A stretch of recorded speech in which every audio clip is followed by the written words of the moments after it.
Welcome to the Real Lost Boss podcast. Hello and welcome to episode 5 of the Real Lost Boss podcast. As always, unedited, unscripted, just me having a waffle, not literally, about a topic. This episode's topic is, why are we getting fatter? Because we are.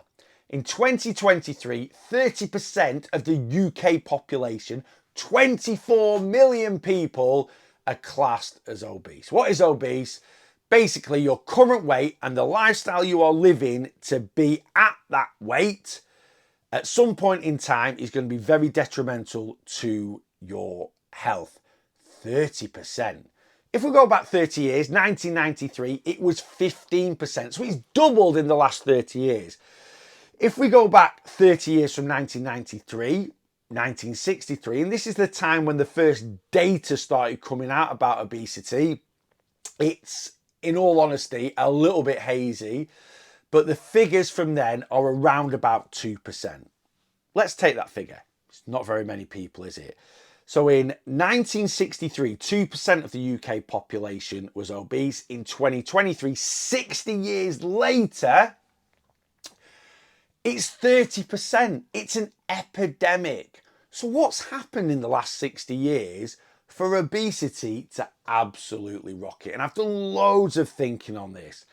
And I've got 3 main points that, for me, is why it's happened. The first 2, you'll be like, yeah, that makes total sense. And yeah, no surprises there. Though I might make you look at it in a different way. The third one, I think you'll be a bit like, Now, if you follow me on a regular basis on social media, you've probably heard me already talking about this. But if you haven't, yeah, I think I'm going to change your way of thinking a little bit. Number 1, we don't move anymore. We don't. We have to be honest with ourselves. As a society, over the years, our everyday movement has decreased. Why? Things like cars, technology. It's a lot nicer to drive a car nowadays than it was in the 60s. And in fact, in the 60s, cars just weren't as common as they are nowadays. We don't move anymore in our jobs. Take an office job in 1963. 1963, office job, needed a file. You sat at a desk, you have to walk to the filing room. You go through a load of filing cabinets, through a load of paper. You get this massive file, you walk back to your desk, you put it down, you go through the file, you need another one. You pick that file up, you take it back to the filing room. I know this happened in the 60s because it happened in the late 80s, early 90s. Because when I was a kid and my dad did overtime, I used to go to the office with him on a Saturday morning and we used to go to a filing room and there were files everywhere. My dad was a chartered accountant and there were files everywhere. And he'd be like, right, you carry that, you carry this.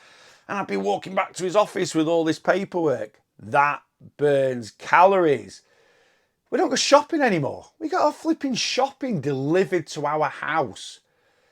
In the 70s, there was a show called Open All Hours, and that show was set around a corner shop in an estate of terraced houses. And the corner shop in the 60s and 70s was the hub of the community, probably into the 80s. And people used to go shopping every day. Why? Because a lot of goods that we consume are perishable. Milk, butter, and we didn't have fridge freezers. They were about in the 60s, but they weren't in everyone's house. So we went shopping every day. We went and got our milk every day. We went and got our butter every day. In the 70s, 80s, the fridge freezer became a lot more common. That then led to the supermarket because now we could buy stuff in bulk. So people drove to the supermarket, walked around the supermarket once a week. They didn't go shopping every day or every other day. They went once a week. So that caused our calorie burn to drop, right? If we then fast forward to 2023, we don't even go to the supermarket. Although driving to a supermarket, walking around a supermarket, taking stuff off shelves, unloading your trolley, packing your bags, loading them into your trolley, taking them back to your car, probably burn less calories than going to your corner shop and walking there and back with your bags probably 5 times a week. It still burns a lot more calories than you sat on your computer and letting Mr. Tesco man, you know, burn the calories for you and deliver the shopping to your house. There's loads of different things I could pick out, but the honest truth is we just move less on a day-to-day basis. I'd love to go back in time, back to the 60s, slap an Apple Watch on someone and go back and get it in a week's time. I guarantee their step count would blitz 10,000 steps a day. That's the target that I try and get a lot of my clients to stick to. Yes, the 10,000 step a day target was an advertising ploy for the 1964 Tokyo Olympics. I think it was Panasonic. They invented a pedometer and they basically said, if you do 10,000 steps a day, you're a fit and healthy person. And what better way to track your steps than by our pedometer? There is no smoke without fire, and the Japanese are very, very clever people.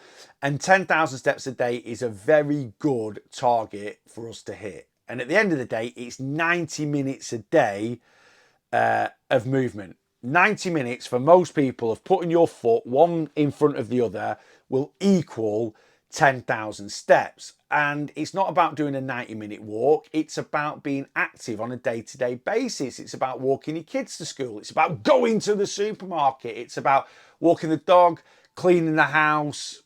All these things get your steps in.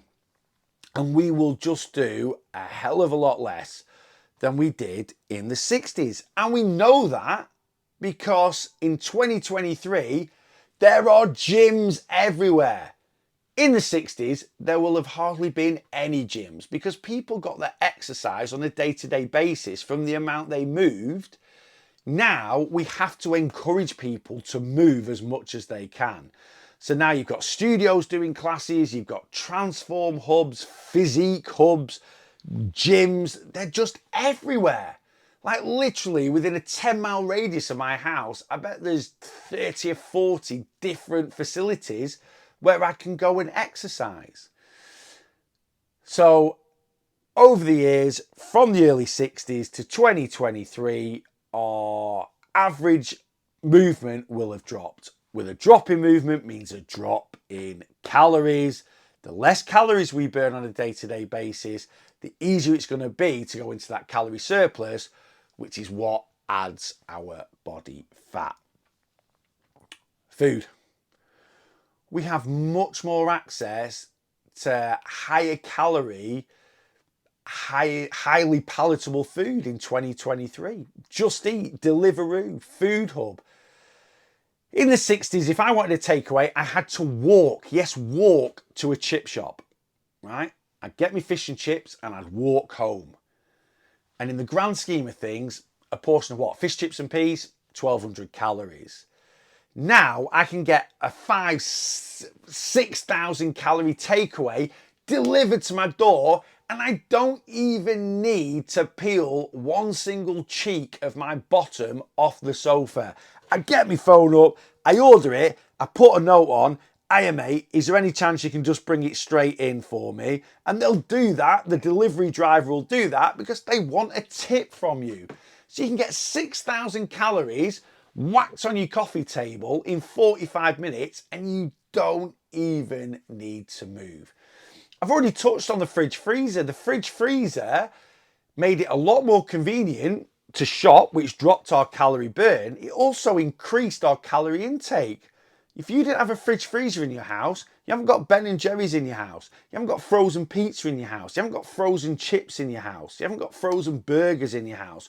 All these foods that are calorie dense. What about shops? Tesco Extra, 24/7.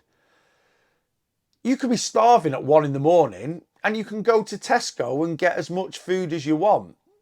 Shops used to shut. They used to shut at 5 o'clock, right? And when the shops were shut, they were shut. We just have access to food all the time. That access to food, that increase in, calorie dense food means that since the early 60s, on a day-to-day basis, on average, we consume way more calories.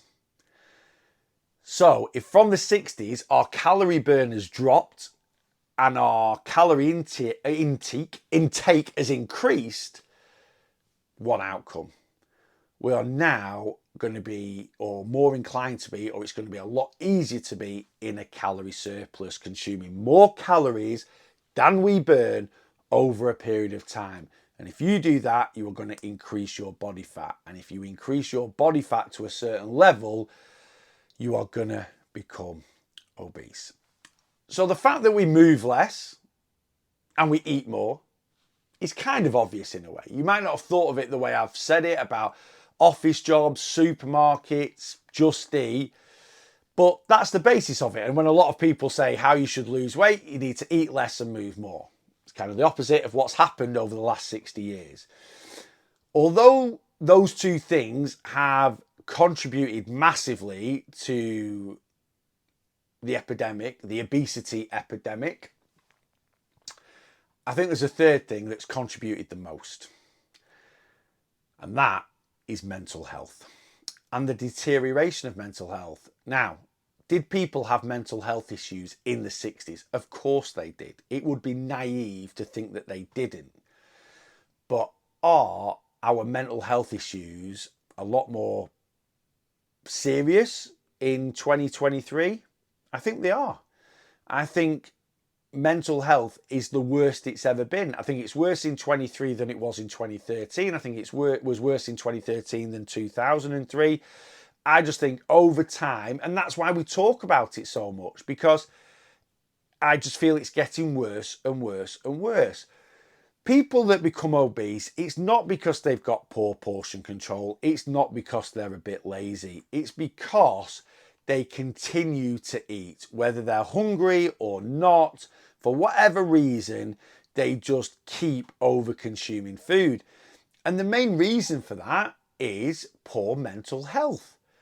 And if obesity was going to be labelled as anything, it's not a disease, it's not a virus, it's a mental health condition. When we struggle with our mental health, we need a coping mechanism. That coping mechanism might be alcohol, it might be drugs, it might be violence for some people. For people who are obese, that coping mechanism is food. And the only thing that triggers the overeating is negative emotion, not happy emotion, negative emotion. And that's what mental health is. Mental health is not just about being stressed it's not just about being depressed or anxious. That's when someone says they've got bad mental health. Oh, is he depressed or is he anxious? Yes, that's kind of like an overall label. But if you are constantly lonely, that is poor mental health. If you are constantly jealous of other people, that is poor mental health. If you are constantly angry, stressed, living in fear for whatever reason, all these things are negative emotions. And any negative emotion that you constantly feel is poor mental health.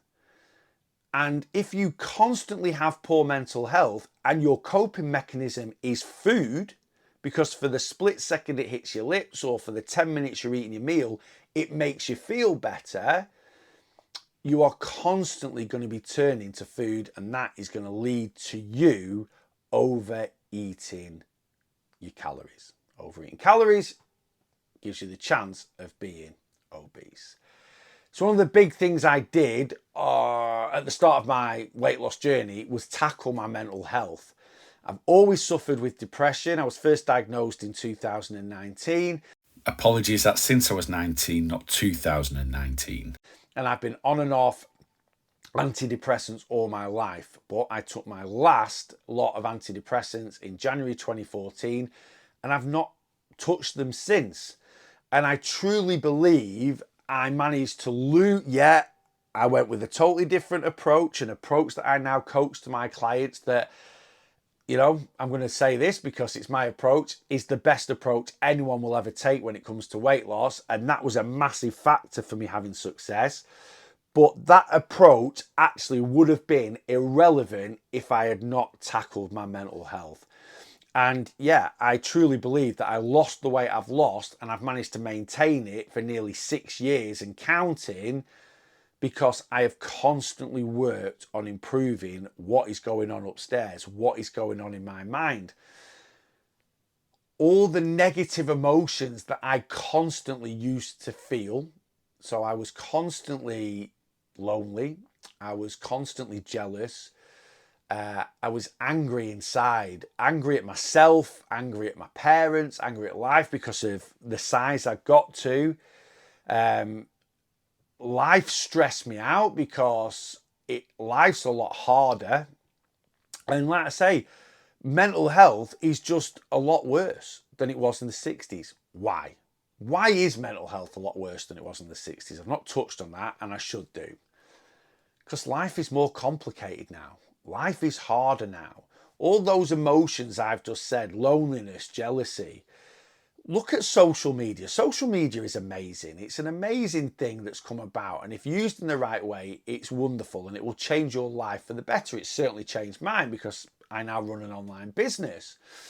But social media actually does more harm than it does good. It really, really does. You can't get away from the world. The world is on your phone. And when you need a timeout, you can't get one. We are just involved in everything. And, things like the news. The news is detrimental to our mental health because it's always negative. Even 20 years ago, you would have only seen the news if you bought a paper or you turned the telly on at 6 p.m. Now, every third post on Facebook, Instagram, TikTok is a news story, and all news stories are negative. That affects our mental health. If you've split up with your ex, you will struggle to get them out of your life. You might block them on Facebook, but a friend will have them. And that friend will say, oh, have you seen what John's been doing? Have you seen what, Sarah's been doing recently? No, I blocked him. Oh, well, I haven't blocked him. I'm friends with him and they're having a kid again. Or they've just been to the Bahamas or they're doing... Do you know what I mean? You can't get away from life. Life is more complicated nowadays. Social media stops us getting away from it. And that is detrimental to our mental health. Life costs more nowadays. We have a lot more pressures on us to earn money. In the 60s, you paid your mortgage, paid your council tax, didn't pay gas and electric.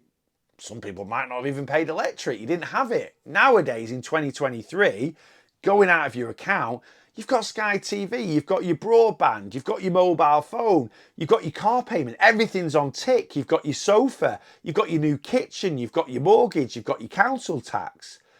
Even if you have a good job and you earn a good amount of money and you don't live above your means, so the income pays for all these things, you still got that subconscious pressure that if you lost your job or you didn't earn the money you earned and you've committed to all these things for years and years and years, how are you going to pay for them? That gets into your head. It does. So, yeah, I'm not saying mental health wasn't wasn't an issue in the 60s. Of course it was. It's always been an issue. But I just think mental health in 2023 is the worst it's ever been. And I think, obviously recently we've been through the COVID pandemic. And I think it was really highlighted in that, how many people ended up being isolated. How many people now work from home? Working from home can be very, very lonely. Again, isolation. All these things are poor for our mental health. And like I say, it's fantastic nowadays that we talk about it and people are a lot more open about it. But I truly believe that the big correlation between the 60s and now and why obesity has rocketed is, yes, we move less on a day-to-day basis. Yes, we have the ability to eat way more calories than we used to be able to do on a day-to-day basis. Two big factors, yeah. But I feel that the biggest one is that since the 60s, on average, people's mental health is a lot worse. And if that keeps continuing, nothing is going to change the obesity epidemic. It's going to get worse and worse and worse. If you're going to take something from this podcast, I want you to... The increase in movement, the being more responsible with calories is part of the approach. And yes, those two things are essential to have a successful weight loss journey. But not one fad diet in the world, and I don't see many coaches talking about it either, is trying to tackle the first two without trying to tackle number three, you are paddling upstream. You really, really are. You are literally peeing in the wind, as they say. Improve your mental health. Do the best to improve your mental health. And I will do a future podcast on how I feel people can do that. And you will have a much greater success of moving more on a day-to-day basis, controlling those calories better on a day-to-day basis. And that really is the whole package when it comes to having a successful weight loss journey.